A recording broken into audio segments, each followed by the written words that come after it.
Bismillahirrahmanirrahim. Assalamualaikum warahmatullahi wabarakatuh.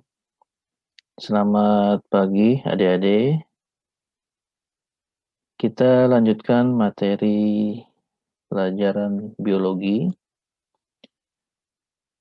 Hari ini kita akan coba membahas tentang penyakit dan gangguan pada sistem ekskresi manusia, ya, dan beserta cara pencegahannya. Materi ini merupakan kelanjutan dari materi minggu lalu yang membahas tentang sistem ekskresi pada manusia. Baik. Gangguan pada sistem ekskresi manusia itu ada beberapa, ya.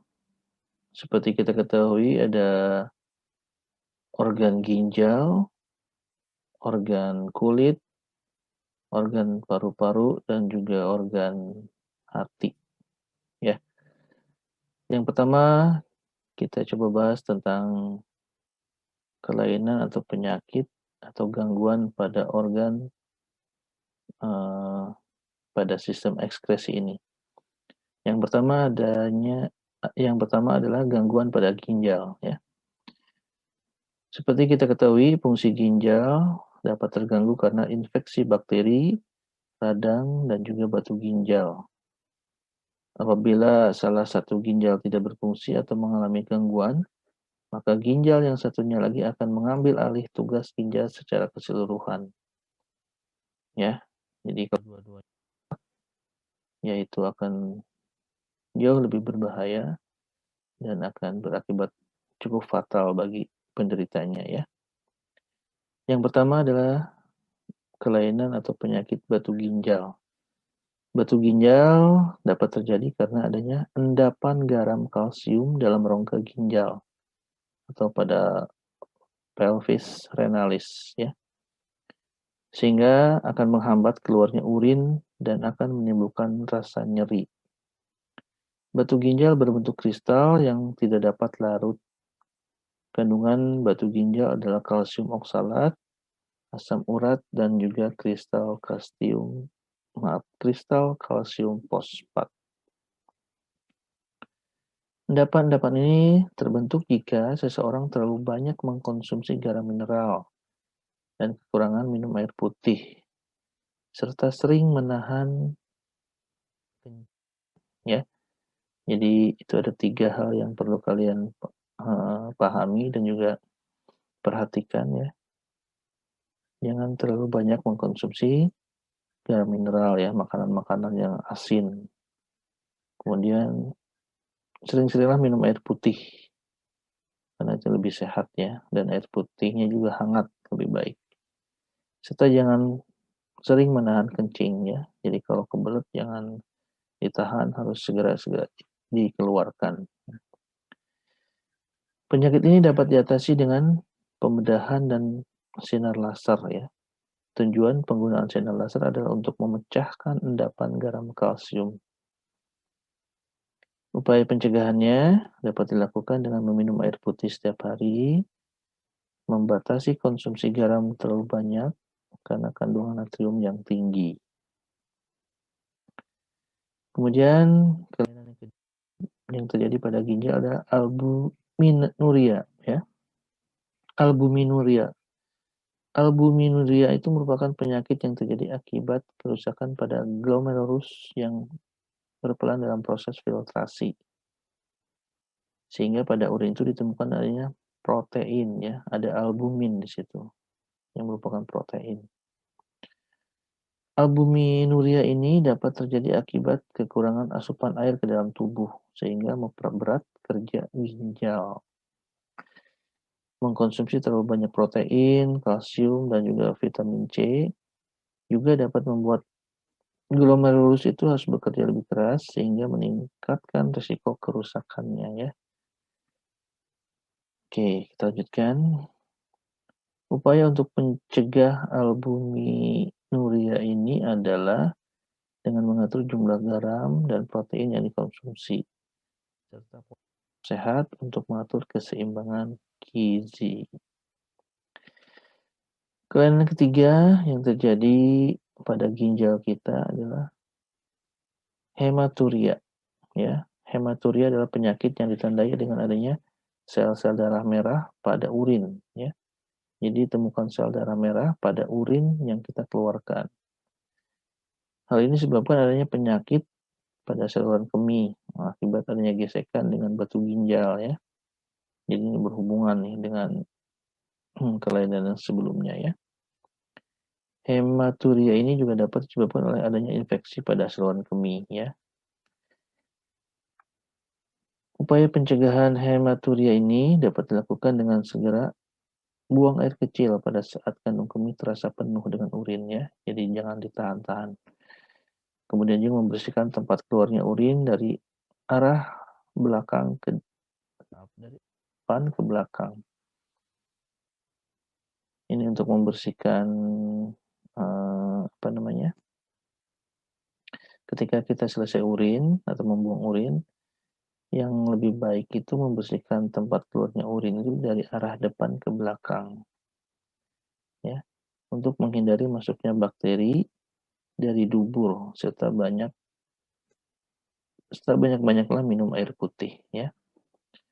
Ketika seseorang mengalami sakit hematuria ini, maka penanganan medis yang diberikan adalah dengan memberikan antibiotik biasanya, ya, untuk membersihkan infeksi bakteri dari saluran kemih. Kemudian kelainan yang lainnya adalah diabetes insipidus. Penyakit diabetes insipidus ini disebabkan karena seseorang kekurangan hormon ADH atau hormon antidiuretik, ya. ADH itu sendiri singkatan dari diuretik hormon, ya. Kondisi tersebut menyebabkan tubuh tidak dapat menyerap air yang masuk, sehingga penderita akan sering buang air kecil secara terus-menerus, ya. Upaya penanganan penderita diabetes insipidus adalah dengan memberikan suntikan hormon antidiuretik, ya, sehingga dapat mempertahankan pengeluaran urin secara normal. Jadi ginjal kita tidak bisa menyerap air, sehingga airnya itu langsung masuk ginjal tanpa diserap, sehingga kita akan sering pipis atau buang air kecil, ya. Jadi penanganannya tadi itu disuntik dengan hormon antidiuretik, ya. Ya, selanjutnya adalah kanker ginjal. Kanker ginjal ini merupakan penyakit timbul akibat adanya pertumbuhan sel pada ginjal yang tidak terkendali di sepanjang tubulus ginjal. Hal yang dapat menyebabkannya adalah adanya darah pada urin, kerusakan ginjal, dan memengaruhi kerja organ tubuh yang lainnya. Upaya pencegahan yang dapat dilakukan adalah dengan menghindari penggunaan bahan-bahan kimia yang bersifat karsinogenik, ya. Karsinogenik itu artinya bahan-bahan yang dapat memicu munculnya sel-sel kanker, ya. Nah, sekarang kita coba bahas gangguan pada kulit, ya. Kelainan dan penyakit yang berhubungan dengan kulit sering ditemukan dalam kehidupan sehari-hari. Ada penyakit kulit yang tidak berbahaya, ada juga yang berbahaya, itu maksudnya, ya. Beberapa gangguan dan penyakit kulit yang dapat terjadi adalah sebagai berikut. Yang pertama, jerawat atau acne vulgaris. Ada suatu kondisi kulit yang ditandai dengan terjadinya penyumbatan dan peradangan pada kelenjar minyak atau sebasea, ya. Jerawat dapat timbul karena kurangnya menjaga kebersihan kulit, sehingga terjadi penumpukan kotoran dan kulit mati. Jerawat juga dapat terjadi karena pengaruh hormonal yang tidak stabil, ya. Jadi faktor hormonal yang merangsang kelenjar minyak pada kulit, penggunaan kosmetik yang berlebihan dan mengandung minyak dapat menyumbat pori-pori, ya. Mempunyai potensi yang dapat menyumbat pori-pori. Konsumsi makanan yang berlemak juga, ya, yang secara berlebihan dapat menimbulkan atau atau menyebabkan jerawat. Apa upaya pencegahan yang dapat kita lakukan? Yaitu dengan membersihkan wajah secara rutin, menghindari makanan yang berlemak, banyak mengkonsumsi buah-buahan, serta juga menjaga aktivitas tubuh ya, dengan berolahraga misalnya. Nah, ini contoh seorang remaja yang berjerawat ya, dan memang biasanya penyakit ini sering dialami oleh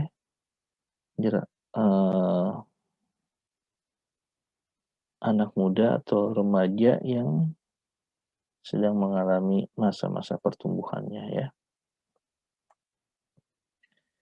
Kemudian nomor 2, biang keringat. Biang keringat juga terjadi karena kelenjar keringat tersumbat oleh sel-sel kulit mati yang tidak dapat terbuang secara sempurna. Sehingga keringat akan menyebabkan timbulnya bintik-bintik kemerahan yang disertai gatal biasanya ya. Nah, sel-sel kulit mati, debu, dan kosmetik juga dapat menyebabkan terjadinya biang keringat. Orang yang tinggal di daerah tropis dan lembab akan lebih mudah terkena biang keringat. Ya. Biang keringat biasanya terdapat pada leher, punggung, bagian dada. Ya. Upaya pencegahannya dilakukan adalah dengan menjaga kebersihan kulit, menggunakan pakaian yang menyerap keringat dan longgar, atau apabila kulit berkeringat, segera keringkan dengan tisu atau handuk. Ya. Apabila terkena biang keringat, maka dapat diobati dengan memberikan bedak atau salep untuk mengatasi rasa gatalnya. Ya, kelainan berikutnya adalah kanker kulit. Nah, ini penyakit ini cukup berbahaya. Penyakit ini dapat disebabkan oleh penerimaan sinar ultraviolet yang berlebihan ya. Penyakit ini lebih sering menyerang orang dengan pigmen kulit putih atau terang, karena warna kulit tersebut lebih sensitif terhadap sinar matahari. Ya. Jadi biasanya lebih sering menyerang ras-ras tertentu ya. Mungkin ras Mongolit, ras Kaukasoid, atau Eropit ya. Kalau Negroid dan juga mungkin orang-orang Asia jarang mengalaminya ya. Karena mungkin kulitnya memang lebih gelap biasanya. Pencegahan kanker kulit ini dapat dilakukan dengan menggunakan tabir surya atau menghindari kontak langsung dengan sinar matahari dalam jumlah atau konsentrasi yang banyak. Ya. Kalau berjemur jangan terlalu lama, ada waktunya. Berlebihan juga tidak baik ya. Dapat berpotensi mengakibatkan kanker pada kulit kita. Kemudian bagian berikutnya gangguan pada hati ya.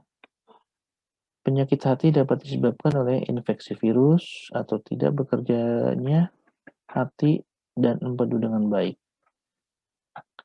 Kelainan dan penyakit yang berhubungan dengan hati misalnya hepatitis A ya. Penyakit ini disebabkan oleh virus hepatitis A yang dapat menyebabkan peradangan hati. Cara penularannya biasanya melalui feses, kotorannya, air dan makanan yang terkontaminasi virus tersebut. Kontak fisik dengan penderita melalui hubungan seks juga dapat meningkatkan risiko tertular hepatitis A. Hepatitis ini ada beberapa macamnya, ada hepatitis A, B, dan C ya. Dan yang paling berbahaya mungkin hepatitis C ya, karena memang risiko bagi tubuh kita atau akibat bagi tubuh kita tuh lebih berbahaya ya. Dan pencegahan yang dapat dilakukan untuk mengatasi hepatitis ini adalah dengan adanya vaksinasi ya. Ada juga kelainan lainnya, ada sirosis atau kerusakan hati sebenarnya ya. Sirosis merupakan kondisi terbentuknya luka atau jaringan parut di hati yang bersifat kronis. Jadi hatinya itu sudah rusak kronis ya. Kondisi ini dapat menyebabkan kerusakan hati yang sulit diobati dan memicu kegagalan hati. Apa sih penyebabnya? Ya biasanya minuman beralkohol ya, yang dalam volume atau dalam jumlah yang banyak dan sering, dan juga bisa diakibatkan adanya infeksi virus hepatitis ya.